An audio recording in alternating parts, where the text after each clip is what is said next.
नमस्कार दोस्तों, स्वागत है एक बार फिर से आपका अपने YouTube चैनल ज्ञान ऑटोमेशन में। दोस्तों, ये डेल्टा पीएलसी क्लास का लेक्चर नंबर 16 है और अभी हम इस लेक्चर में टाइमर के कुछ क्वेश्चन की प्रैक्टिस करेंगे। पिछले क्लास में हमने लगभग 2-3 क्वेश्चन का प्रैक्टिस किया था और आज की क्लास में भी अभी हम टाइमर का क्वेश्चन प्रैक्टिस करेंगे, क्योंकि जब टाइमर से रिलेटेड काफ़ी चीज़ें क्लियर हो जाएंगी फिर हम नेक्स्ट स्टेप पे बढ़ेंगे। तो जैसा कि आप सभी लोगों को पता है कि हमारा ऑफलाइन का क्लास भी स्टार्ट हो चुका है।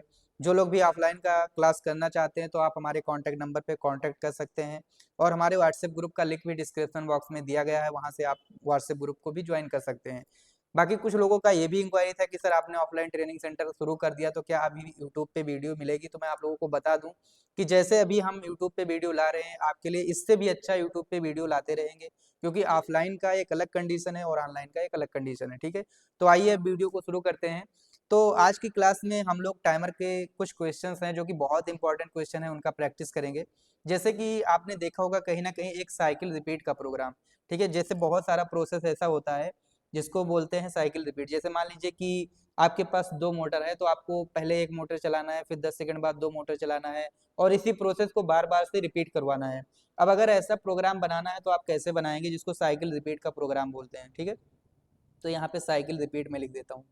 दोस्तों, ये जो क्वेश्चन मैं आपको करवा रहा हूँ इसका जो भी नोट्स है वो सब आपको व्हाट्सएप ग्रुप में मिल जाएगा और आज मैं इसका जितना भी क्लास 1 से लेकर के अभी तक जितना भी नोट्स है आपको व्हाट्सएप ग्रुप में पिन कर दूंगा, आप वहां से ये पूरा नोट्स पा सकते हैं। ठीक है, तो साइकिल रिपीट के लिए जो प्रोग्रामिंग करना है वो कैसे करेंगे, तो सबसे पहले मैं यहाँ से WPL सॉफ्टवेयर को ओपन कर लेता हूँ। उसके बाद में फाइल में जाऊँगा, यहाँ से न्यू प्रोजेक्ट क्रिएट करूँगा और जो भी पीएलसी आपके पास होगा आपको वो पीएलसी सिलेक्ट करना है। सिलेक्ट करने के बाद आपको ओके कर देना है। ठीक है, जब आप उस पीएलसी को सिलेक्ट कर लेंगे, अगर आपके पास एक्चुअल पीएलसी है तो फिर आपको डिवाइस मैनेजर में जाके कॉम पोर्ट चेक करना होता है और कम्युनिकेशन बनाना होता है।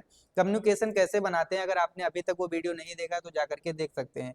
ओके, अगर आपके पास पीएलसी नहीं, क्योंकि ज़्यादातर लोग घर से इसको सीख रहे होते हैं तो उनके पास पीएलसी नहीं होता है, तो जिनके पास भी पीएलसी नहीं है वो यहाँ से पहले इस सिमुलेटर को ऑन कर लेंगे। जब ये सिमुलेटर को ऑन कर लेंगे तो पीएलसी की कोई ज़रूरत नहीं पड़ेगा। जैसे हम प्रोग्राम बना के डाउनलोड करते हैं पीएलसी के अंदर वैसा हम कर सकते हैं। तो नॉर्मली अगर एक छोटा सा हम लोग साइकिल रिपीट का प्रोग्राम बनाते हैं तो कैसे बनाना पड़ेगा ये चीज़ हम देखते हैं। देखिए, मैंने पहले भी बताया कि किसी भी कोई भी प्रोसेस होगा तो उसका एक स्टार्ट स्टॉप होगा। तो यहाँ से मैं LDX0 ले लिया स्टार्ट करने के लिए और फिर से एंटर करेंगे LDIX1 ले लिया मैंने स्टॉप करने के लिए। अगर इसका आप नेम भी देना चाहते हो, रीनेम करना चाहते हो, तो राइट क्लिक करना है और यहाँ पे एडिट डिवाइस कमेंट में आना है। यहाँ से जैसे ये हमारा स्टार्ट पुश बटन है तो हम यहाँ से इसको स्टार्ट नाम दे देंगे और ओके कर देंगे। ठीक है, उसके बाद में यहाँ पे दूसरा हमारा स्टॉप पुश बटन है तो यहाँ से एडिट डिवाइस कमेंट में आएंगे और यहाँ से हम स्टॉप इसका नेम दे देंगे। ओके, ये करने के बाद में यहाँ से मान लीजिए आपको सबसे पहले प्रोसेस को होल्ड करना होता है, तो यहाँ पे हमने आउटपुट एक मेमोरी ले लिया और इस मेमोरी से हमने क्या किया, होल्डिंग कर दिया। ओके, यहाँ से मैंने होल्डिंग कर दिया। होल्डिंग करने के बाद में M0 से ही हम क्या करेंगे, एक टाइमर चलाएंगे। तो यहाँ पे मैंने LD M0 ले लिया, मतलब इस M0 का योनो ले लिया और इससे हम एक टाइमर चलाएंगे। टाइमर कैसे लेते हैं डेल्टा पीएलसी के अंदर ये भी मैं पहले बता चुका हूँ। यहाँ पे आपको लिखना है TMR T0 लिखना है। उसके बाद मान लीजिए आपको 10 सेकंड का टाइमर लेना है तो आपको क्या लिखना है, K100, क्योंकि 100 की मल्टीप्लाई 10 से होगी तो यहाँ पे आपका हो जाएगा 1000 और 1000 मिली सेकंड का मतलब 1 सेकंड हो जाएगा। ठीक है, तो यहाँ पे इस तरीके से आपको K100, जैसे ये हमारा 100 मिली सेकंड का टाइमर है तो यहाँ पे हो जाएगा K100 और इंटू 100 होगा तो यहाँ पे आपका ये 10 सेकंड बन जाएगा। उसके बाद में इसी से हम क्या करेंगे, LD T0 से हम एक आउटपुट ऑन कर लेंगे, वो UT आउटपुट Y0। ओके, उसके बाद में मान लीजिए कि मुझे एक 10 सेकंड बाद दूसरा आउटपुट ऑन करना है तो हम क्या करेंगे, LD, ये जो हमारा Y0 ऑन होगा तो चाहे हम LD T0 ले लेंगे और चाहे Y0 ले लेंगे। इससे हम क्या करेंगे, एक दूसरा TMR T1 और K100 चालू कर लिया। ठीक है, अब क्या करेंगे, मान लीजिए कि इसी एक लाइट को मुझे बार बार ऑन ऑफ करवाना है। ठीक है, तो हम क्या करेंगे, ये जो T1 होगा इसका जो T1 है ये डन बिट होगा तो इसकी एनसी को हम यहाँ पे डाल देंगे LDI, ये हो जाएगा LDI T1। Okay, LDI T1 यहाँ पे डाल दिया। हम क्या करेंगे, यहाँ पे डाउनलोड कर देंगे, ओके करेंगे, यस कर देंगे। ठीक है, उसके बाद में फिर करना क्या है, यहाँ से पीएलसी को रन मोड में डाल देंगे, यस करेंगे। उसके बाद यहाँ से हम ऑनलाइन मोड में जाएंगे। ओके, अब यहाँ से मैं प्रोसेस को स्टार्ट कर रहा हूँ। जैसे ही मैंने प्रोसेस को स्टार्ट किया आप देख सकते हैं कि ये टाइमर चलना स्टार्ट हो गया। ठीक है, अभी टाइमर चल रहा है और जैसे ये K100 हो जाएगा, मतलब 10 सेकंड जैसे ही हो जाएगा तो आप देख सकते हो कि ये आउटपुट ऑन हो जाएगा। अब ये आउटपुट कितनी देर तक ऑन रहेगा, ये 10 सेकंड तक ऑन रहेगा, उसके बाद 10 सेकंड बाद फिर बंद हो जाएगा। तो ये क्या होगा, 10 सेकंड पे रिपीट करता रहेगा। तो इस तरीके से अगर साइकिल रिपीट का प्रोग्राम बनाना है तो आप बना सकते हो। जैसे अभी ये 10 सेकंड तक ऑन रहा, फिर 10 सेकंड तक ऑफ रहेगा, फिर 10 सेकंड तक ऑन रहेगा। ये तो हो गया साइकिल रिपीट का प्रोग्राम आपका एक आउटपुट के साथ। बट अगर आपको दो आउटपुट के साथ साइकिल रिपीट का प्रोग्राम बनाना है कि जैसे पहला आउटपुट ऑन हो जाए, फिर दूसरा ऑन हो जाए, उसके बाद में फिर हमारा रिपीट होना चाहिए, तो वो कैसे होगा, ठीक है। तो इसका स्क्रीनशॉट जो है मैं आपके नोट्स में डाल देता हूँ, जाकि जो नोट्स मैं प्रोवाइड करूँगा तो आपको समझने में काफ़ी आसानी होगी, ठीक है। तो यहाँ से इसका मैं स्क्रीनशॉट ले करके और आपके नोट्स में इसको मेंशन कर दे रहा हूँ, ठीक है। तो इसको मैं आपके नोट्स में मेंशन कर दिया हूँ। अब बात आती है कि अगर आपके पास आउटपुट 2 है और आपको साइकिल रिपीट का प्रोग्राम बनाना है, तब कैसे बनाएंगे। तो वहाँ पर आपको करना क्या है कि जैसे देखिए ये एक y0 ऑन हुआ t0 से। अब हम क्या करेंगे, इस t0 से एक दूसरा टाइमर ऑन करेंगे और इस दूसरे टाइमर के NO से, मतलब इस दूसरे टाइमर के डन बिट से, तो LD ले लिया और यहाँ पे T1 ले लिया। इससे हम क्या करेंगे, एक आउटपुट ऑन करेंगे y1, ठीक है, मतलब यहाँ पे एक दूसरा आउटपुट ऑन हो गया। अब इस y1 से LD y1, इस y1 से हम क्या करेंगे, एक दूसरा टाइमर ऑन करेंगे TMR T2 और उसके बाद में K100 ले लिया टाइमर। अब मुझे इस प्रोसेस को रिपीट करवाना है, तो यहाँ पे मैं किसकी एनसी डाल दूंगा, यहाँ पे जो मैंने पहले T1 का एनसी डाला था, अब T2 का। कुल मिला के आपको ये समझना है कि जहाँ से आपको प्रोसेस को रिपीट करवाना है, आप एक टाइमर ऐड करोगे और लास्ट वाला जो टाइमर होगा उसी का एनसी आप क्या करोगे, पहले टाइमर के आगे डाल दोगे, तो ये प्रोसेस बार बार रिपीट करता रहेगा, ठीक है। तो यहाँ से मैं इसको ऑन कर देता हूँ, ठीक है। और इसको ऑनलाइन मोड में जाते हैं। कभी कभी आप लोग ऑनलाइन मोड में जाते हैं तो अगर पीएलसी आपकी रन मोड में नहीं रहती है, यहाँ पे आप नीचे देख सकते हैं, तो आपका प्रोसेस काम नहीं करता है, तो ये बात का हमेशा ध्यान रखिएगा। अगर ये रन मोड में नहीं है तो आपको यहाँ पर एक उंगली के जैसे सिंबल दिख रहा होगा, इस पर क्लिक करना है, तो पीएलसी आपका रन मोड में जाएगा। अब यहाँ से मैं प्रोसेस को स्टार्ट करता हूँ। जैसे ही मैंने स्टार्ट किया तो यहाँ पे टाइमिंग चलना स्टार्ट हो गया, ठीक है। अब टाइमिंग चल रहा है, देखते हैं कि जैसे ही K100 यहाँ पे हो जाएगा, वैसे ही हमारा जो y0 है ये ऑन हो जाएगा, ठीक है। तो अभी देख सकते हैं कि y0 ऑन हो गया। उसके बाद में फिर से ये टाइमिंग चल रहा है। अब यहाँ पे भी हम देखते हैं कि K100 होने दीजिए, ठीक है। तो यहाँ पे ये K100 होते ही आपका दूसरा आउटपुट y1 ऑन हो गया। उसके बाद फिर क्या होगा कि अभी ये प्रोसेस रिपीट हो जाएगा। ऐसे ही अगर आप मान लो कि आपको 3 ऑन करना है, 4 ऑन करना है, 5 ऑन करना है, तो ये चीजें आप कर सकते हो, ठीक है। तो इसका भी अभी देख सकते हो प्रोसेस बंद हो गया, फिर से आप पहला ऑन होगा, फिर दूसरा ऑन होगा, तो ये प्रोसेस बार बार रिपीट होता रहेगा। लेकिन बहुत जगह पे ये कंडीशन होता है कि जैसे ही मैं ऑन करूं वैसे ही फर्स्ट ऑन हो जाना चाहिए, उसके बाद में जैसे ये फर्स्ट ऑन हो गया उसके बाद में सेकंड ऑन हुआ।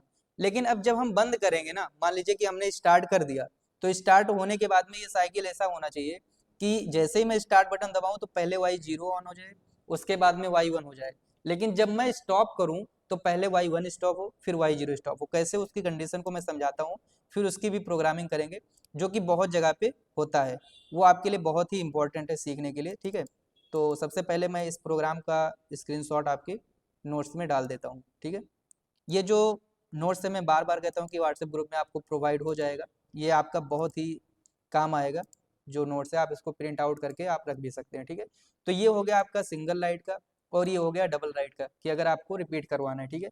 अब जो हम बात कर रहे थे कि जैसे मान लीजिए कि हमारे पास दो मोटर है, एक ये है मोटर 1 और एक दूसरा है मोटर 2, ठीक है।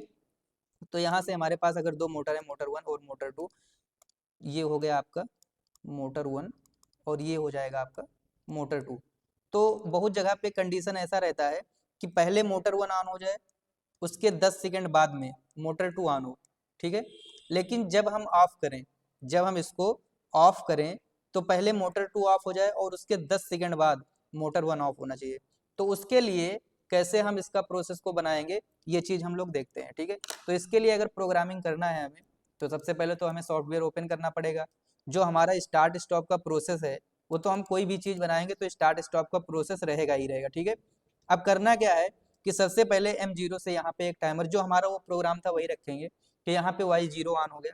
ये जो प्रोसेस को रिपीट कर रहा था इसको हम हटा देंगे, अभी हमें प्रोसेस रिपीट नहीं कराना है, ठीक है। और जो स्टॉप बटन हमने यहाँ पे लगाया था, हम यहाँ पे स्टॉप बटन नहीं लगाएंगे, अभी अभी सिर्फ प्रोसेस को हमें समझते हुए जाना है, ठीक है। उसके बाद में ये हो जाएगा होल्डिंग, होल्डिंग से एक टाइमर ऑन हो गया और इस टाइमर से एक आउटपुट ऑन हो गया, ठीक है। उसके बाद में दूसरे टाइमर से दूसरा आउटपुट ऑन हो गया, ठीक है। उसके बाद में आपको करना क्या है, ये सब प्रोसेस नहीं करना है जो हमने किया था। पहले तो दोनों आउटपुट हमारे यहाँ पे ऑन हो गए, ठीक है, पहले y0 ऑन होगा, उसके 10 सेकंड बाद में y1 ऑन हो जाएगा। अब करना क्या है आपको, ये दोनों ऑन रहेंगे, जब आप स्टॉप बटन दबाइए तो आप यहाँ पे LDIX1 लेना पड़ेगा, मतलब स्टॉप बटन लेना पड़ेगा। तो स्टॉप बटन का आपको यहाँ NC नहीं लेना है, ये बात आप ध्यान रखिएगा। कुछ लोग यही गलती कर देते हैं कि स्टॉप बटन का NC लेते हैं, वो नहीं लेना आपको। आपको यहाँ पे LDX1 लेना है, क्योंकि लोग सोचते हैं कि अच्छा स्टॉप के लिए हम हमेशा NC यूज करते हैं, तो वो NC पुश बटन ले लेते हैं। यहाँ पे स्टॉप पुश बटन ले लिया, और जैसे आपने स्टार्ट पुश बटन से एक मेमोरी होल्ड किया था, वैसे आप क्या करोगे, स्टॉप पुश बटन से एक मेमोरी होल्ड कर दीजिए, ठीक है। तो यहाँ पे मेमोरी होल्ड करना, तो आपको क्या करना पड़ेगा, OUT आउटपुट M1, एक मेमोरी हो गया, उसके बाद में यहाँ से हो जाएगा होल्डिंग, तो OR M1, ठीक है, ये हो गया होल्डिंग। अब जैसे ही ये जो प्रोसेस था, आपने 2 टाइमर चलाया था ना, सेम वैसे ही आपको करना है कि ये M1 जो ऑन हुआ है, ठीक है, तो ये हो जाएगा LD M1। इसके ऑन होते ही हम क्या करेंगे, एक टाइमर चला लेंगे TMR T2, और उसके बाद में K100, ओके।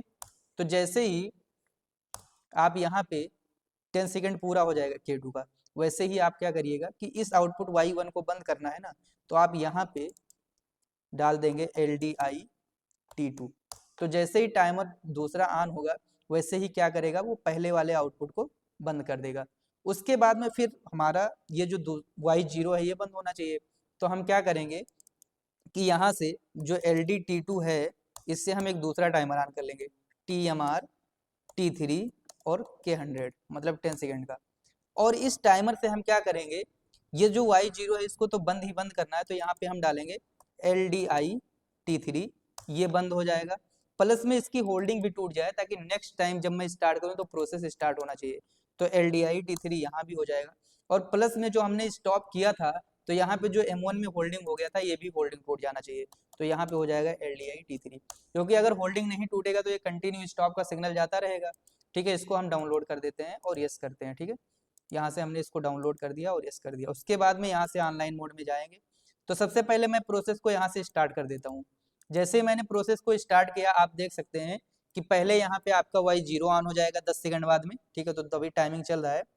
तो ये जैसे ही 10 सेकंड हुआ, ठीक है, वैसे ही Y0 ऑन हो गया। उसके बाद में फिर 10 सेकंड होते ही आपका Y1 ऑन हो जाएगा, और ये प्रोसेस ऑन रहेगा, ये प्रोसेस ऑन रहेगा। प्रोसेस बंद कब होगा, जब आप स्टॉप करोगे। जैसे पहले यहाँ पे Y0 ऑन हुआ था, उसके बाद में Y1 ऑन हुआ था, ठीक है, अभी ऑन रहेगा। जब प्रोसेस को आप स्टॉप करोगे स्टॉप बटन से, तो पहले कौन सा बंद होगा, पहले Y1 बंद होगा, फिर Y0 बंद होगा। कहने का मतलब जो पहले आपका क्लॉक वाइज चल रहा था, जो सीक्वेंस आपका क्लॉक वाइज चल रहा था, अब वो एंटी क्लॉक वाइज चलेगा, ठीक है। तो यहाँ से जब हम X1 को स्टार्ट करेंगे, जैसे ही मैंने इसको सिग्नल दिया, तो आप देख सकते हैं M1 ऑन हुआ और ये टाइमर चलना शुरू हो गया। तो ये टाइमर चलना शुरू हो गया, तो सबसे पहले देखेंगे जब ये K100 हो जाएगा, तो ये क्या करेगा, जो ये Y1 ऑन है, इसको बंद कर दिया, मतलब इस वाले मोटर को बंद कर दिया। अभी Y0 पे जो मोटर लगा है, ये चल रहा है, ठीक है। तो अभी ये जैसे ही ये टाइमर पूरा होगा, ठीक है, जैसे ये देखिए K100 कंप्लीट होगा, वैसे ही आप देखेंगे तो इसने यहाँ का भी होल्डिंग तोड़ दिया, जो M1 था ये भी बंद हो गया, और ये दोनों भी बंद हो गया। मतलब आपने ये देखा कि जब आपने स्टार्ट किया तो पहले Y0 ऑन हुआ, उसके बाद में Y1 ऑन हुआ, उसके बाद में जब आपने स्टॉप किया, स्टॉप करने के बाद में क्या हुआ कि पहले आपका Y1 स्टॉप हुआ, फिर Y0 स्टार्ट हुआ, स्टॉप हुआ, ठीक है। तो इस तरीके से आप टाइमर का यूज करके बहुत सारा प्रोग्राम बना सकते हैं। और हमने जो 100 क्वेश्चन का PDF दिया था, उसमें भी बहुत सारा प्रोग्राम टाइमर का यूज करके है, और अभी उसका भी सॉल्यूशन आप लोगों को प्रोवाइड होने लगेगा। और जितनी भी चीजें हैं आपकी सीक्वेंस वाइज स्टार्ट हो जाएंगी, और यूट्यूब पे आपको नया नया वीडियो, नए नए प्रैक्टिकल वीडियो आपको देखने को मिलेंगे। तो आप लोग बिल्कुल ये सस्पेंस अपने मन से निकाल दीजिए कि अगर ऑफलाइन ट्रेनिंग सेंटर शुरू हो गया तो यूट्यूब पे वीडियो नहीं आएगा। यूट्यूब पे आपका कंटिन्यू वीडियो आता रहेगा, बस उसके लिए आप लोगों का प्यार और सपोर्ट ऐसे ही बना रहना चाहिए। मिलते हैं आपको नेक्स्ट वीडियो में। जय हिंद, जय भारत।